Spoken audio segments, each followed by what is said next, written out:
नमस्कार साथियों। अभी मैं नवादा जिला के ककोलत जलप्रपात में यहाँ आए हैं, जहाँ लोगों का कहना है कि यह जो है बिहार का कश्मीर माना जाता है। लेकिन यहाँ का स्थिति जो देखिएगा, बहुत ही सुनहरा, चारों बगल सुनहरा एकदम वातावरण है। यहाँ पे आइएगा तो आपको मन को शांति मिलेगा। लेकिन जिस तरह से इस ककोलत जलप्रपात का विकास होना चाहिए उस तरह से नहीं हुआ है। कहीं ना कहीं सरकार को संदेह के घेरे में लाती है कि जिस तरह से राजगीर का विकास हुआ है उस तर्ज पर इस ककोलत जलप्रपात का विकास नहीं हो पाया है। आइए आपको एक ऐसे शख्स से मिलाते हैं जो कि ककोलत का पिता कह दे तो गलत नहीं होगा, क्योंकि उन्होंने अपनी बेटे की तरह एक ये ककोलत जलप्रपात को एकदम संजो के रखे हैं। जिस तरह से एक बाप एक परिवार अपने बेटे को जिस तरह से पालता है, छोटे से बड़ा करता है, उस तरह से इनका योगदान है। जिनका नाम जमुना जी है, ये यहाँ के अभी वर्तमान का केयर टेकर है।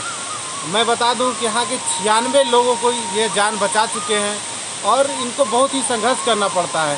क्योंकि ये गर्मी के दिनों में लोग पर्यटन के लिए आते हैं, उसके बाद नहीं आते हैं, क्योंकि यहाँ पे ठंड के मौसम में यहाँ ठंडा जल के लिए प्रसिद्ध है।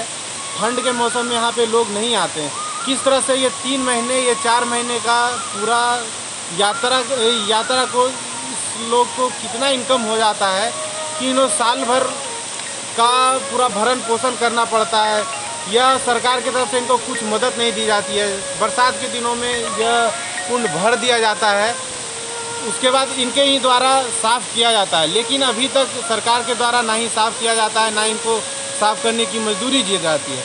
आपको ऐसे शख्स से मिलवाएंगे जो कि जिनको इस एरिया का देवता कहा जाए तो इसमें कोई संदेह की बात नहीं है। आइए हमारे बीच हैं जमुना पासवान जी। इनसे बात करवा कर आपको बताते हैं कि यहाँ का क्या विधि व्यवस्था है।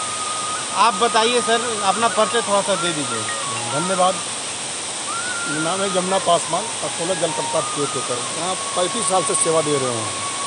यहाँ सेवा दे रहे हैं, लोग को बहुत यहाँ संघर्ष करके हम सेवा दे रहे हैं। पहले सीढ़ी नहीं था, बीच में सरकार इसको सीढ़ी बना दी है। इसमें बांस बल्ला लगा कर पार करते थे आदमी को। इसमें काफ़ी गहराई था, लोगों को जान भी बचाते थे, कोई डूब हो जाता था।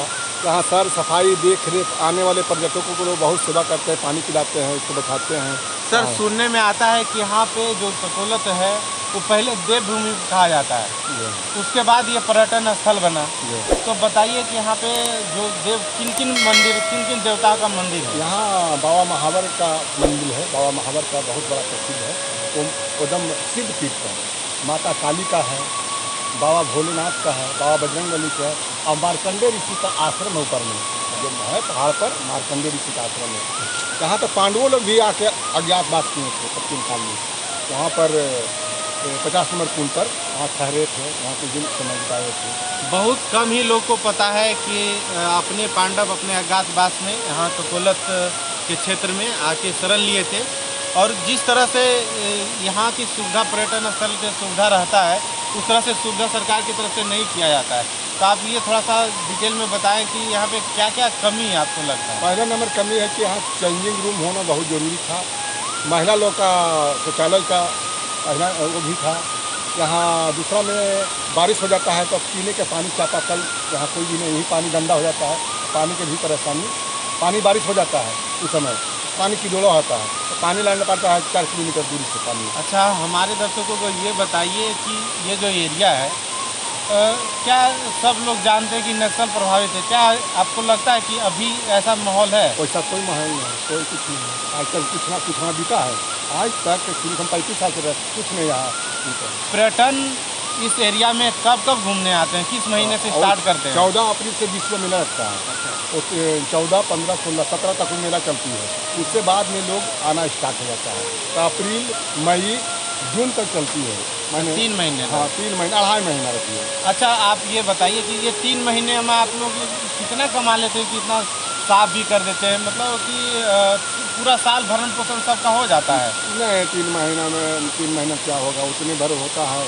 बाल बच्चा का कहाँ से उतना कपड़ा जो अभी जिस तरह से दिख रहा है कि कुंड भरा हुआ है, ठीक है, और उसको साफ करने में क्या सरकार को अपना योगदान देती है? 1 रुपया नहीं सरकार को नहीं। तो आप लोग अपने मेहनत से खर्च करके, मेहनत से समिति चल रहा है कपोला विकास परिषद का, उसी से अपने। आपका क्या गुजारिश रहेगा कि सरकार से कि ये 3 महीना जो बंद किया हुआ है, तो आपका क्या गुजारिश रहेगा इसे आओ खोले, जिससे कि रोजगार का? सर हम तो भूख के कारागार पर हो गए, जितना दुकानदार है सब भूख के कारागार पर आ गए। हमसे बार करता है, रोटी करता है, हम लोग को भूख मरी हो गया है। 4 गो दुकानदार ऐसा है कि अब यहाँ छोड़ के भाग जाएगा। यहाँ बहुत भूख के मरने का कारागार चल गया है। बाकी सब DSO साहब का ध्यान नहीं है, इसमें काम लगा दें। जो यहाँ पर टूटा उटा है पत्थर जैसे ये वो है, तो उसमें काम लगा के हम लोग को रोजी रोजगार दे। ये बताइए कि अभी एक कुंड है, सबसे निचला कुंड है जहाँ पे लोग स्नान करते हैं, इसके ऊपर भी कुंड है? हाँ, इसके ऊपर अभी छोटा बड़ा मिला के 64 बार है। 64 कुंड है। 64 तो ऊपर आप जिस तरह से बता रहे थे कि पुराने ज़माने में आश्रम है, क्या ये आश्रम अभी मौजूद है? हाँ, मार्कंडेय ऋषि का आश्रम है। तभी मार्कंडेय ऋषि का आश्रम मौजूद है? हाँ, ये है। तो अभी वहाँ पे लोग पर्यटन के लिए जाते हैं? नहीं, वो ले जाते हैं घुराने के लिए। अच्छा, आप जाते हैं? जाते हैं गर्मी के दिन? तो उस विधि व्यवस्था वहाँ पे सरकार के द्वारा नहीं की गई? नहीं, कुछ नहीं, वहाँ कुछ नहीं। हम लोग आते हैं, वहाँ देखते हैं, वहाँ बैठते हुए मार्कंडेय ऋषि की बहुत तपस्या किए थे। देख लीजिए, ये थे जमुना प्रसाद जी, और वो अपना दुखड़ा सुना रहे थे कि यहाँ पे सरकार को जो ध्यान देना चाहिए वो नहीं दिया जा रहा है। आप लोग इस वीडियो को इतना शेयर कीजिए जिससे सरकार के पास पहुँचे और इनके तकलीफ़ों को जो ये कष्ट करके यहाँ पे सुचारू रूप से या ढंग से चला रहे हैं, उस व्यवस्था को ठीक किया जाए। और सरकार से मेरा यही आग्रह रहेगा, यहाँ पे जनप्रतिनिधि से यही आग्रह रहेगा कि इस एरिया को जितना जल्द से जल्द विकास किया जाए, जिस तरह से राजगीर का विकास हुआ है।